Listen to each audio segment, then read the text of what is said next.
There's a great American expression, go big or go home. And tonight you certainly lived up to that.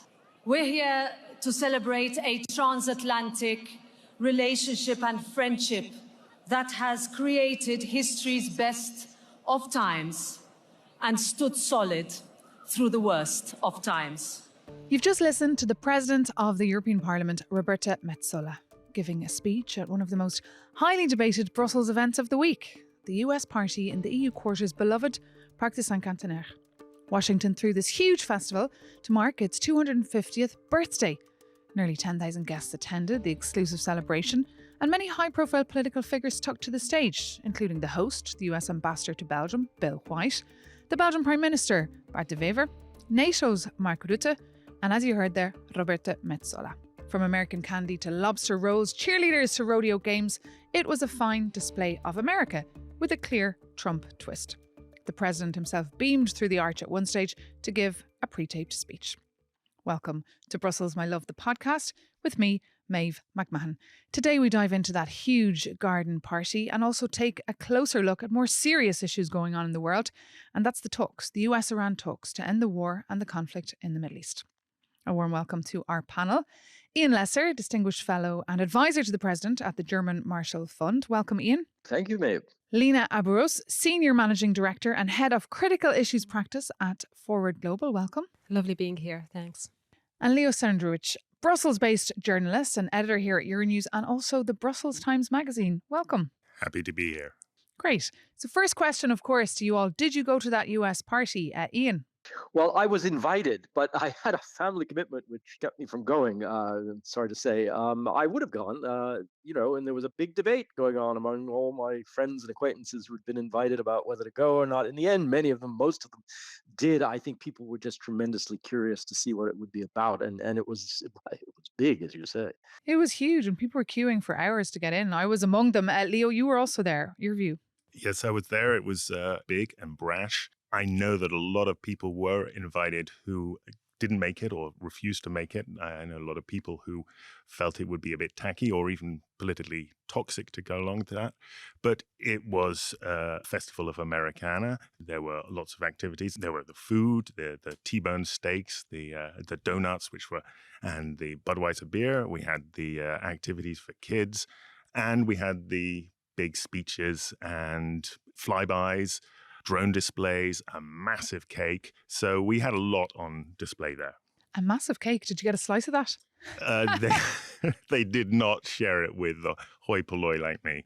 This all came at a high cost. How many million did they spend? I heard it was $5 million and it was paid for by sponsors. There seems to be a rule about how the US cannot directly pay for this sort of thing. So they get lots of sponsors to come along and provide it. And there were actually lots of free gifts provided by these sponsors, candies, M&Ms, and even bizarrely Duracell batteries. And there were huge queues as well for people. People love a goodie bag, don't they?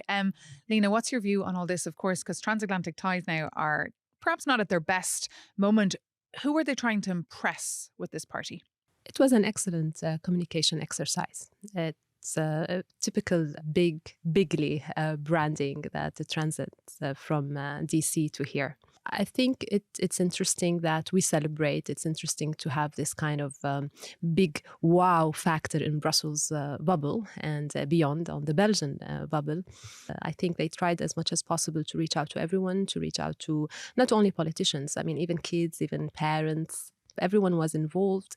Even during tension times, even when there are some downtimes, it was a good gesture to say we can still celebrate. There's still a good side of this relationship. Diplomacy not always comes in rooms and negotiations, but sometimes through festivities and through wow moments and branding Brussels as if we are in the White House. So Ian, just from your view there, from the American perspective, did they feel that it was a success story? And the fact that Ursula von der Leyen, the Commission President, Antonio Costa, the Council President, weren't there, was that a big failure? I don't know that they'll see it as a big failure. I think they'll judge this as success. I think in important ways it is a success. I think it also underscores an important reality, which is, about scale. I mean, it's not just the scale of the event, but frankly, the scale of the transatlantic relationship, which is enormous. I mean, it's the biggest economic relationship on earth. It's still, despite all the stresses, an extremely important security relationship. And maybe in some sense, at base, it's also a people to people relationship. And so I think these kinds of events, especially with regard to the latter, are hugely important. I mean, it does show you that at a certain level, people do, even people who spend all their time, like us, thinking about the policy side of these things, do in the end, at some level, distinguish between the political disputes and the people to people things. And I think that was on full display. But of course, the big debate here locally in Brussels was the fact that it attracted also a lot of criticism. There was a lot of protesters gathering outside the park, holding up signs saying war, energy crisis, tariffs, what is there to celebrate? And also many neighbourhood associations criticising the privatisation of the park for a big event like this. Leo, I know that before the event you actually sat down with Bill White, the ambassador. How did he justify spending so much money and making this exclusive party under these circumstances? It's a big number, 250 years, and it's America. He actually said that in his speech. He said, people asked us why we had to do it so big. And he said, well, because we're America. He was unapologetic, unabashed about that. I think one of the issues about this event was that it jarred so much with the actual relationship as it is right now. We are seeing Europe feeling very much under threat by the Trump administration. And you hear that across the political spectrum, people feeling that America under Trump is hostile to Europe. And that is the problem. That is the issue here. It's not about the friendship, which is genuine between Europe and America and Europeans and Americans. It's between the administrations and the Trump administration right now, and you can see it from the threats to Greenland, from the wars in the Middle East, from the trade tariffs from last year, and from his withdrawal of support from Ukraine and his non-committal relationship with NATO. And we're going to have a summit next week in Ankara, which will be a test of that. All these things seem to suggest that America under Trump is withdrawing from Europe. Lena, your view there? Of course, it's not withdrawing. Let's say it's passing through a tested period. This relationship is being tested. At the meantime, this whole situation have been an opportunity for Europe. Look at the positive side. We are revamping Europe. We are thinking more about strategic autonomy. We are thinking more about security, about defense, about trade, about reaching out to new partners. I think after the foundation and establishment of the EU, never ever had this moment of self-reflection and saying, okay, can we reach out to new allies? Can we be self-reliant? So, of course, it's a threat to have such a tension in the transatlantic relations. But at the same time, I think Europe is going stronger and stronger in the world. So I think it's a period and it will come back because geographically, Europe is essential to the world. So the US, no matter what, cannot survive without Europe. It's not only Europe depends on the US. Ian, you've of course been following transatlantic relations for decades. Would you agree with what you've heard there? Should the Europeans be almost grateful to this Trump administration and the previous one for this massive wake-up call? Yeah, I'm not sure I would go that far. I do agree with the basic points. And I would agree we're probably looking at a period in which there will be less America in European security. And even NATO itself will become much more European. I think that's just where things are headed. Frankly, some of that surely predates this latest Trump administration. It's been evident for some time that the United States is so-called pivot to Asia. The United States is focusing on other priorities. Inevitably, there was going to be less US in European security. But the question is, how does that happen? Does it happen rapidly and in an unpredictable way, in a chaotic way, or does it happen in a measured way in which it's sort of done with allies? Obviously, the latter would be preferable. I think we also have midterm elections coming up in the United States soon in November. And, we know that the mood in Congress is not the same about these things. That there is a lot of resistance to the idea of weakening NATO, especially in the US Senate. I think it's very unlikely the United States in any way withdraws from NATO, Less American European security for sure, more Europe in the world, hopefully. All that's true. But it's a huge point of stress in the relationship. And above all, it's about trust and mistrust. Absolutely. And we were curious as well to hear the views of locals here in Brussels on the transatlantic tie right now. And of course, on the big party that was thrown last Sunday night here in Brussels. So we sent our reporter Aaron Casey to the streets of the EU capital to ask them. You're hearing the sounds of a massive cleanup operation here in Parc du Cinquantenaire in Brussels, which was closed off from the public at the weekend for a private party celebrating 250 years of American independence. The event drew some big names from the US and EU, but with protests outside painting a less festive party picture, how do locals feel about the exclusive event now that it's come to an end? It was excessive to sort of rent out the whole park, and especially the fireworks are really bothering. It was like gunshots all the time. It was really unpleasant. I think it's not at the right time, seeing the hostility of the Trump against all the European countries, always complaining about everything. I mean, one time a year, for me, it's not a problem. It's a beautiful park, so you are right to do that. At midnight on Sunday, after the heat wave, everyone was exhausted. We're like, okay, finally we get like a bit of a cool down, and all of a sudden for like 30 minutes straight, like gunshot fireworks. It's insane. Seeing Trump in Brussels is very weird. You can celebrate but not close the park. Our taxes pay for the access to the park, and so I was a bit upset. There you go. People not too pleased really with that party, and indeed after that heat wave and that insane storm as well we had on Saturday night, a lot of people woken up from their beds there on Sunday night. But just before we wrap up this part of the conversation, as you said, Leo, this cost around 5 million. That was thanks to the support, of course, of big companies like Meta, Microsoft. But also just a few days before, we saw President Donald Trump threaten to impose a 100% tariff on imports from any countries, European countries, that impose a tax on digital services provided by the US companies. Yeah, what we see is Europe still struggling to deal with Trump's methods. And this actually obviously goes back to his first administration, where he fashioned himself as a deal maker, someone who would issue threats and pull back and figure them out somehow in a very undiplomatic way. And even now, almost 10 years after his first election, Europeans don't know how to handle it. So you mentioned his digital threats. Europeans don't know whether it's something they're going to have to fight against, or whether they're going to have to just stay quiet and hope it's going to blow over.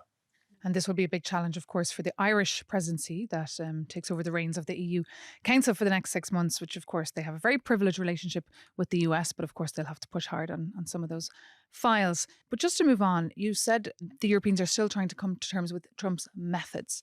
Where are we, Lena, when it comes to this memorandum of understanding to try and end the war, to try and find a peaceful, sustainable agreement to end the US-Israel war on Iran? I remember last year we talked about that same time, when with the 12 days war. And I do remember very well, I told you, it's going to be a long, long war. From last year to this year, what we lack is a strategy to deal with Iran. We lack a strategy to deal with the greater conflicts in the Middle East. Having a peace on the table, or a deal or an agreement, or a sort of just calming things down, you need incentives. And none of the parties have any kind of incentives. Coming to conclusion, or coming to something that could be a durable security. We don't want just an agreement. We don't want just some people to say, okay, now we have a ceasefire. Ceasefire, it means you stop. And then in order to stop, you have to be motivated. And neither party is giving any incentive to the other. For Iran, for sure, it's going to be lifting sanctions that have been imposed since 1979. And I think this is where Europe comes very important role can play, because we have the most sophisticated sanctions structure.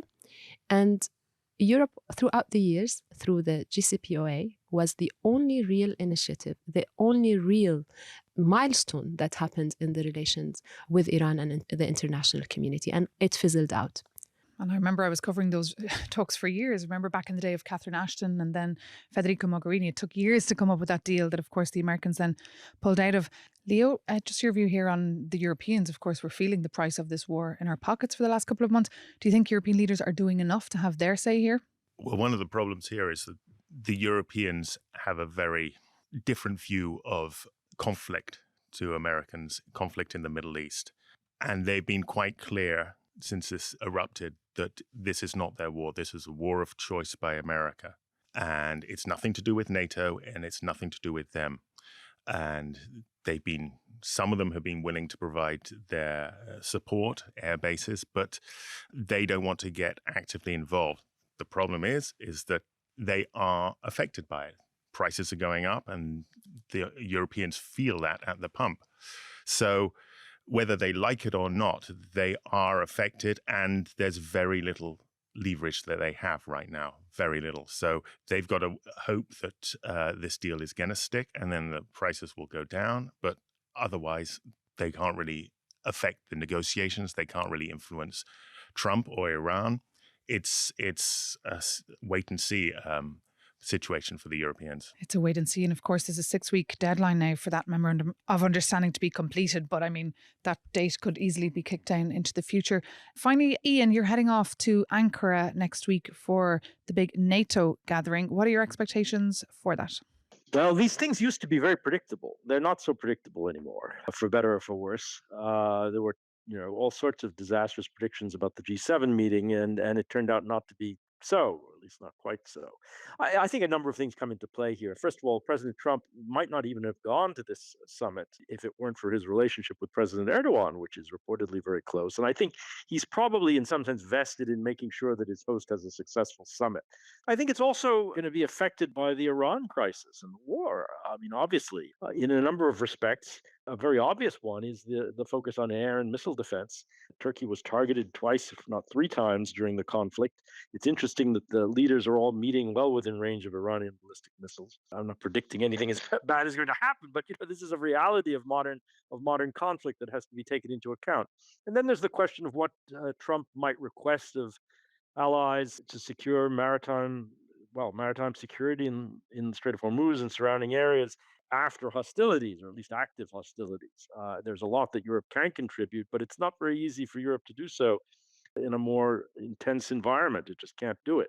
So, I would go back to the point that was made. Europe is being asked to do things with regard to the crisis, with regard to the war, that has very little say over the strategy, how this unfolds, the costs, all of those things. All of that is going to clearly be present in the background in this discussion. And then finally, Ukraine and Russia. This is central to NATO thinking and strategy at the moment. The G7 sort of suggested that President Trump was becoming more amenable to continued support for Ukraine. I think allies are going to look to try to test that and maybe extend it at this meeting in Ankara. Okay, the stakes couldn't be higher. Ian Lesser, thank you so much for joining us on the podcast today. Lena Abarus as well, and Leo Senderich, thank you so much to you as well. Also, thanks to our team here at Euronews, behind the scenes at Brussels, my love, our sound technician, Georges Lividitis, our producer, Alicia Carnivale, our social media aides, Aaron Casey and Victoria Harrison. And let us know what you think of Brussels, my love, the podcast. You can drop us a line at brusselsmylove@euronews.com, or you can give us a rating. Don't forget, you can find us at Apple Podcasts, Spotify, or wherever you get your podcasts. And if you like spending time with us, subscribe to Brussels, my love, the podcast, leave us a review, tell your friends, and see you soon on Brussels, my love.